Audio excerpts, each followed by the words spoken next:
हाँ तो बच्चों अपन क्रेब्स चक्र है उसका अध्ययन करेंगे। क्रेब्स चक्र एक इम्पोर्टेंट टॉपिक है।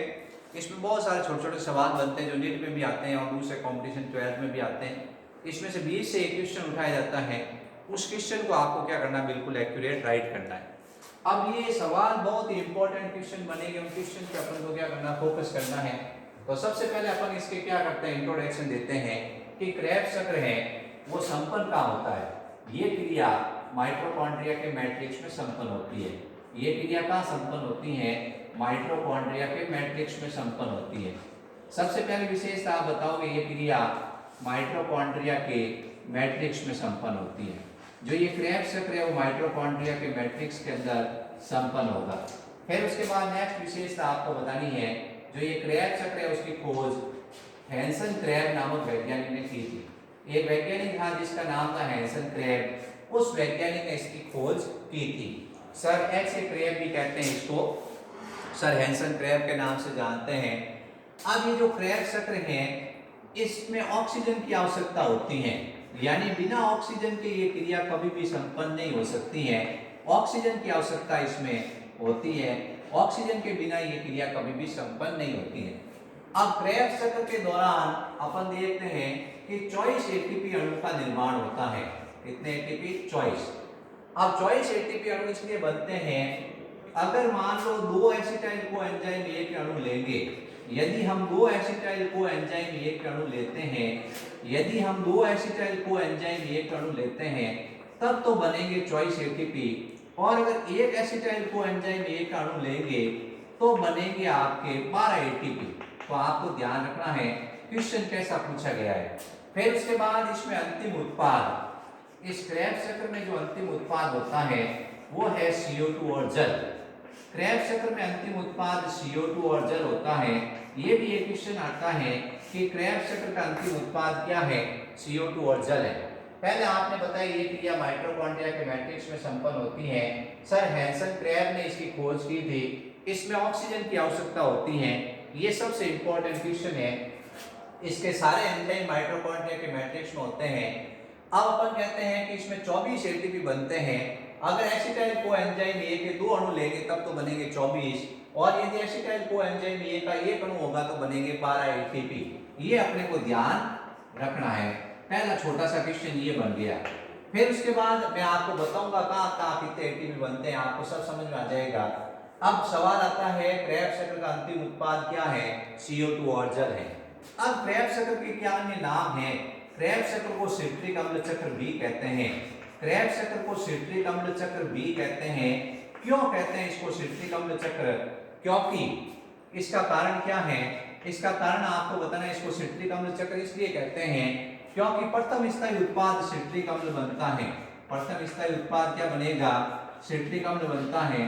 प्रथम स्थायी उत्पाद बनता, उसका नाम होता है सिट्रिक अम्ल, इसलिए इसको क्या कहते हैं, सिट्रिक अम्ल चक्र के नाम से भी जानते हैं। इसमें प्रथम स्थायी उत्पाद सिट्रिक अम्ल होता है, इसलिए इसको सिट्रिक अम्ल चक्र के नाम से भी जाना जाता है। फिर उसके बाद आपको नेक्स्ट बताना है, इसको TCA चक्र भी कहते हैं। इसको ट्राई कार्बोक्सिलिक अम्ल चक्र भी कहा जाता है। ट्राई कार्बोक्सिलिक अम्ल चक्र भी कहते हैं। क्यों कहते हैं? क्योंकि इसमें मध्यवर्ती उत्पाद बनते हैं। जो भी मध्यवर्ती उत्पाद बनेंगे, जो मध्यवर्ती उत्पाद बनते हैं, उन मध्यवर्ती उत्पाद में 3 कार्बोक्सिलिक समूह होते हैं। मध्यवर्ती उत्पाद में 3 कार्बोक्सिलिक समूह उपस्थित होते हैं। मध्यवर्ती उत्पाद में 3 कार्बोक्सिलिक समूह उपस्थित होते हैं, यानी COH होते हैं 3-3। इसलिए अपन कहते हैं कि इसको ट्राई कार्बोक्सिलिक अम्ल चक्र। तो अब सबसे पहले अपन पढ़ रहे हैं क्रेब्स चक्र। ये सवाल बन गया कि भाई क्रेब्स चक्र होता कहाँ है। क्रेब्स चक्र होता है माइटोकॉन्ड्रिया के मैट्रिक्स के अंदर। फिर उसके बाद इसकी खोज किसने की थी, हैंसन क्रेब ने की थी। क्या इस क्रिया में ऑक्सीजन की आवश्यकता होती है, कि हाँ इसमें ऑक्सीजन की आवश्यकता होती है। तो ये एक्चुअल में क्या है, एक ऑक्सीश्वसन का पार्ट है, ये ऑक्सीश्वसन का पार्ट है।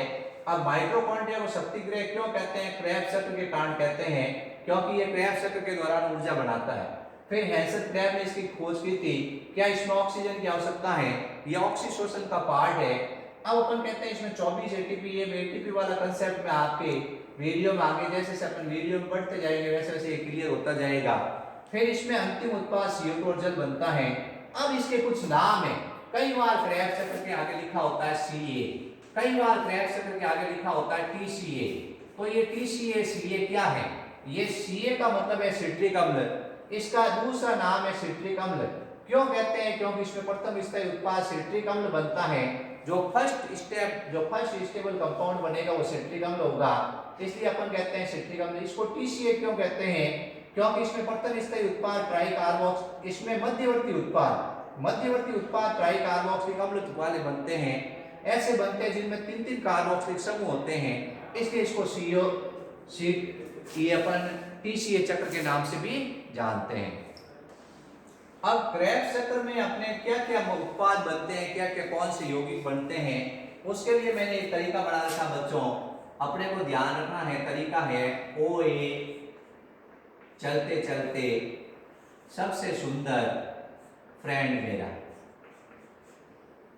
OA चलते चलते फिर आएगा IMOK आएगा बीच में, क्या आएगा? एक वर्ड आएगा IMOK।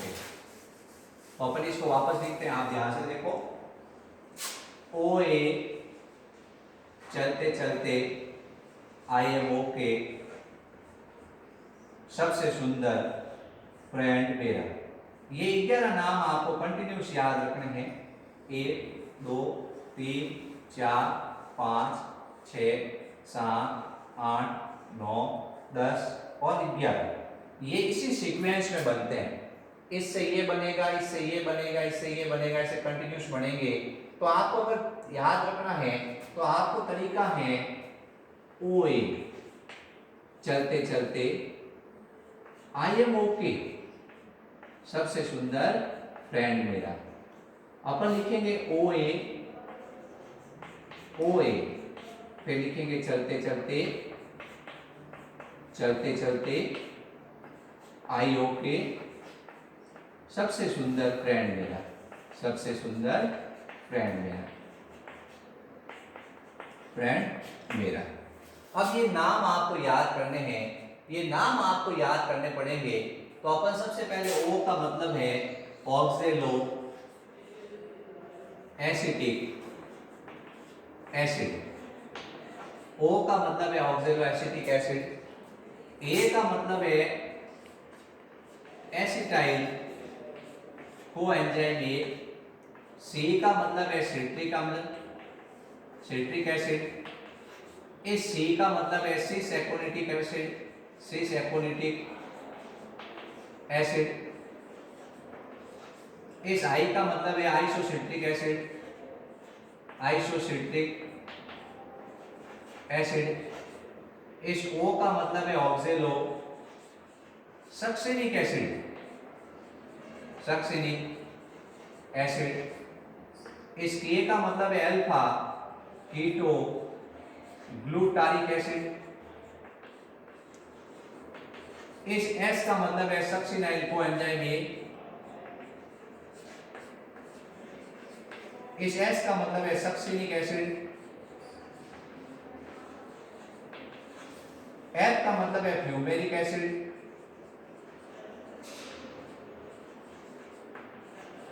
M का मतलब है मैलिक एसिड।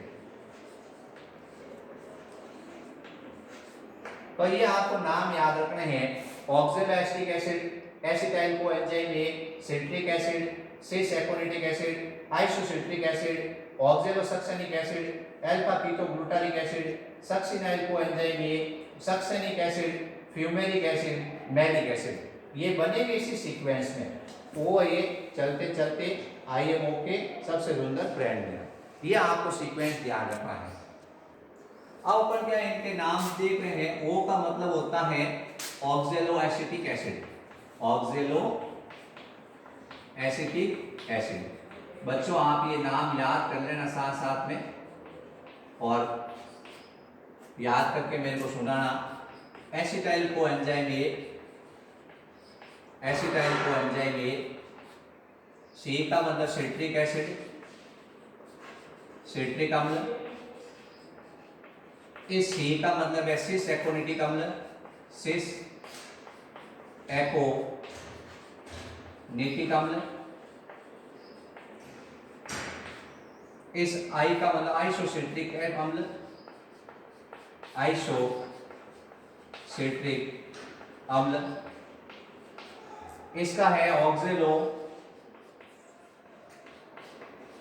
सक्सेनिक अम्ल, ऑक्जेलो सक्सेनिक अम्ल।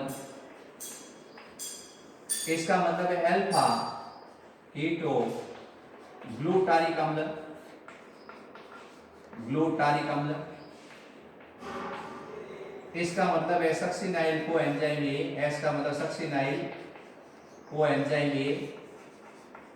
फिर है सक्सेनिक अम्ल,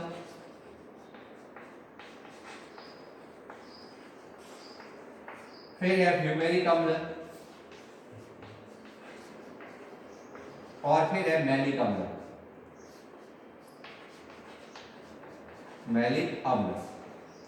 इस तरह ये आपको नाम याद रखने पड़ेंगे। ये नाम जब तक आपको याद नहीं होंगे तब तक अपन इस चक्र में आगे नहीं बढ़ सकते हैं। ऑक्जेलेस्टिक अम्ल, एसिटाइल कोएंजाइम ए, सिट्रिक अम्ल, सिस एकोनिटिक अम्ल, आइसोसिट्रिक अम्ल, ऑक्जेलोसक्सेनिक अम्ल, अल्फा कीटोग्लूटारिक अम्ल, सक्सिनाइल कोएंजाइम ए, सक्सेनिक अम्ल, फ्यूमेरिक अम्ल और मैलिक अम्ल। अब क्या होगा, इसके बीच बीच में रिएक्शनें होती हैं। उन रिएक्शनों को अपन लिखते हैं कि पहले चरण में क्या होगा, दूसरे में क्या होगा, तीसरे में क्या होगा, चौथे में क्या होगा, पांचवें में क्या होगा, छठे में क्या होगा। ऐसी रिएक्शनें लिख देंगे अपन। 10 रिएक्शनें हैं जो तीर के ऊपर आती है। अब चौथे के अंदर क्या होता है, NAD से NADH2 बनेगा। छठे के अंदर भी NAD से NADH2 बनेगा। आठवें के अंदर FAD से FADH2 बनेगा।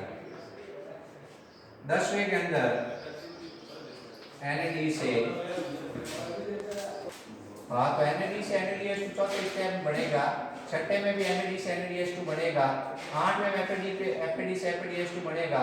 10वें में भी NAD से NADH2 बनेगा। अब क्या होगा कि अपने को याद रखना है, पहले चरण के अंदर जल जुड़ता है, दूसरे में जल निकलता है, तीसरे के अंदर जल जुड़ता है। ये तीर के ऊपर जो रिएक्शन आएगी वो सब आपको याद रखना है।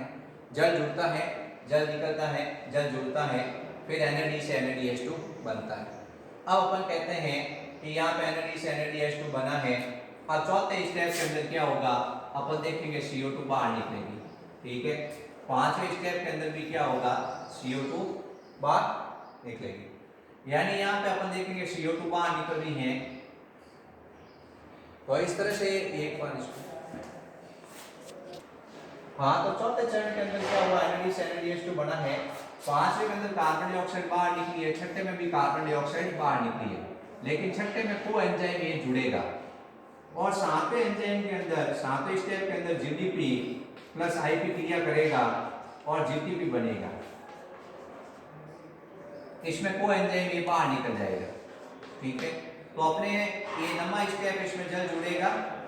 ये अपने को ध्यान रखना है कौन से स्टेप में क्या होता है। पहले में जल जुड़ता है, दूसरे में जल निकलता है, तीसरे में जल जुड़ता है, चौथे में NAD से NADH2 बनेगा और साथ में जल निकलेगा।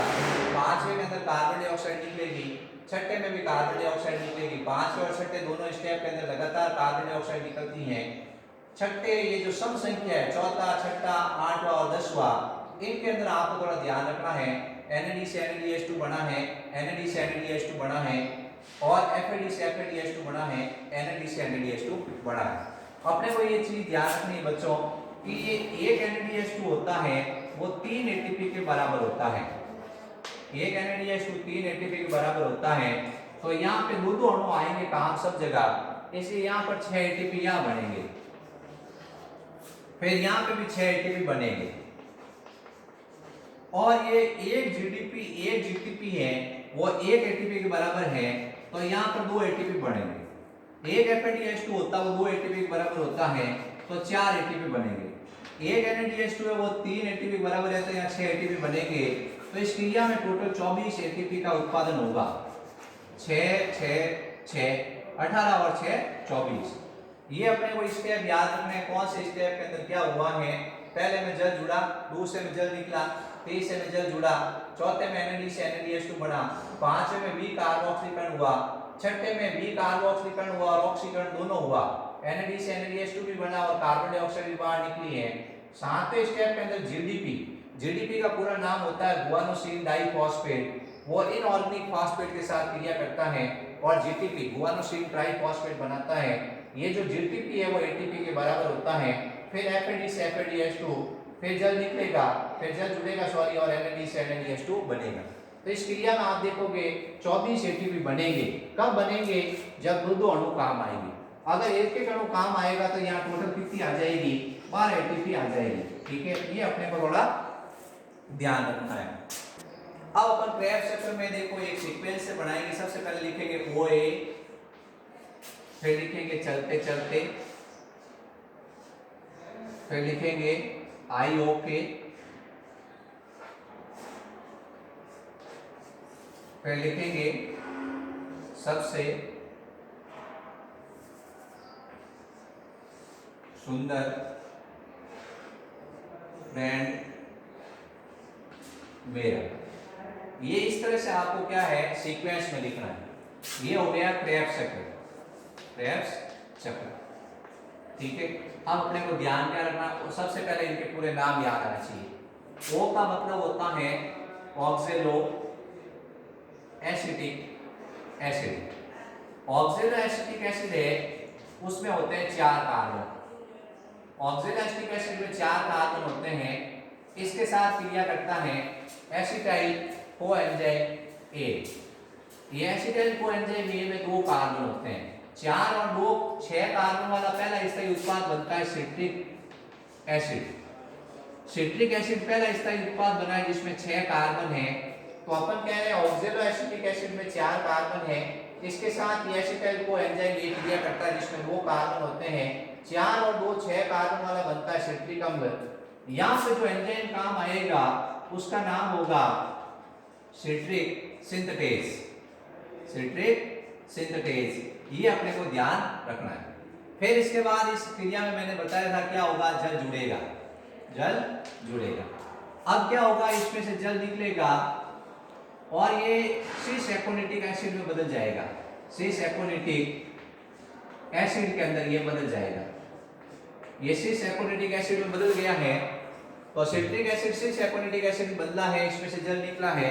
ये क्रिया एक एंजाइम की उपस्थिति में होती है एकोनिटेज। एकोनिटेज एंजाइम की उपस्थिति में ये क्रिया होगी।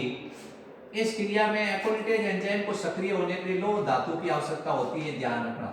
फिर ये सिस एकोनिटिक एसिड है, इसमें से वापस क्या होगा, जल जुड़ेगा इसके साथ और ये बदल जाएगा आइसोसिट्रिक एसिड में।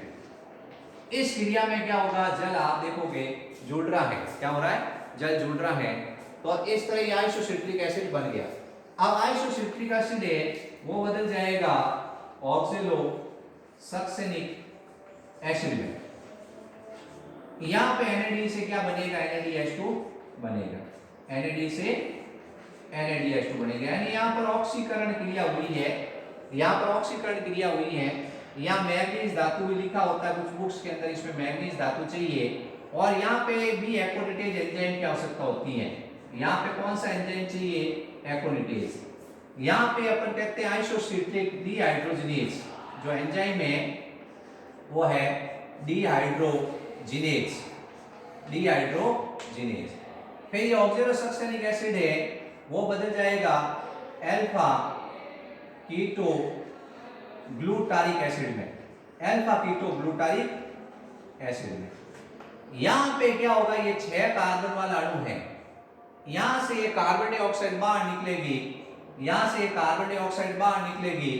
यहां पे V कार्बोक्सीकरण होगा और ये बदल जाएगा अल्फा कीटो ग्लूटारिक एसिड में। यहां पे कौन सा एंजाइम काम आएगा, डी कार्बोक्सिलेज। कौन सा आएगा, डी कार्बोक्सिलेज। ठीक है, तो यहाँ पे डी कार्बोक्सिलेज एंजाइम काम आएगा बच्चों। फिर ये अल्फा कीटो ग्लूटारिक अम्ल है। अब यहाँ पे इसका V कार्बोक्सीकरण भी होगा, इसके साथ को एंजाइम A भी जुड़ेगा और साथ में NAD से NADH2 भी बनेगा। NAD से NADH2 भी बनेगा। ये बन गया succinic succinyl coenzyme A, succinyl coenzyme A, यहां बन गया सक्सिनाइल कोएंजाइम ए। यहां पे आपको ध्यान रखना है कोएंजाइम ए जुड़ा, कार्बन डाइऑक्साइड बाहर निकली और NAD से NADH2 बना। यहाँ ऑक्सीकरण भी हुआ है और भी कार्बोक्सीकरण भी हुआ है इस क्रिया में और सक्सिनाइल कोएंजाइम ए बना है। यहाँ पे ये 5 कार्बन वाला अणु था वो बदल गया 4 कार्बन में। अब सक्सिनाइल कोएंजाइम ए में से ये कोएंजाइम ए बाहर निकल जाएगा, कोएंजाइम बाहर निकल जाएगा। इस क्रिया में GDP plus IP, GDP plus IP, GDP plus IP क्रिया करेगा और GTP बनेगा और इससे बनेगा सक्सेनिक एसिड, सक्सेनिक एसिड। ये सक्सेनिक एसिड है वो बदल जाएगा फ्यूमेरिक एसिड में, फ्यूमेरिक एसिड में। यहाँ पे आप देखोगे FAD से FADH2 बनेगा, FAD से FADH2 बनेगा। ये इंपॉर्टेंट है कि कब FAD से FADH2 बनता है, जब सक्सेनिक से फ्यूमेरिक एसिड बनता है। जब सक्सेनिक एसिड है उसका अपन देखते हैं ऑक्सीकरण होता है तो बनता है फ्यूमेरिक एसिड, फिर फ्यूमेरिक एसिड के साथ जब क्रिया करता है और बनता है मैलिक एसिड। मैलिक एसिड का वही वापस V का अपन कहीं ऑक्सीकरण होगा और NAD से NADH2 बनेगा। ये आपको ध्यान रखना है कि जहां पे भी NAD से NADH2 या FAD से FADH2 बन रहा है वहां पर आपको क्या करना है कि डीहाइड्रोजनेज एंजाइम काम लेना है। यहां पर एक एंजाइम है, यहाँ एंजाइम का नाम है फ्यूमेरेज, फ्यूमेरेज। बाकी सब जगह यहाँ डीहाइड्रोजनेज, यहाँ डीहाइड्रोजनेज, यहाँ डीहाइड्रोजनेज, यहाँ अपन कह रहे हैं डीहाइड्रोजनेज, यहाँ डी कार्बोक्सिलेज, यहाँ डीहाइड्रोजनेज, यहाँ एकोनिटेज, यहाँ एकोनिटेज, यहाँ सिट्रिक सिंथेटेज। कहां पे कौन सी क्रिया हो रही है वो अपने को ध्यान रखनी है। अगर ये एक अणु प्रवेश करता है, अगर ये एक अणु प्रवेश करता है तब तो बनते हैं 12 ATP। यहाँ पे बनेंगे 3, यहाँ 3, यहाँ 3 6 और 1 7, 7 और 2 9, 9 और 3 12। और इसके 2 अणु प्रवेश करते हैं तो संख्या ऑटोमेटिक क्या होगी, दुगनी हो जाएगी। तो अपने को क्रेब्स चक्र याद ऐसे करना है। क्रेब्स चक्र मैंने तरीका बता दिया, आपको ट्रिक बना दी है। एक बार आप जब तक इसको लिखोगे नहीं तब तक याद नहीं होगा कौन किससे क्रिया करता है, वो भी आपको ध्यान रखना है। ठीक है, वीडियो आप लाइक और सब्सक्राइब करें।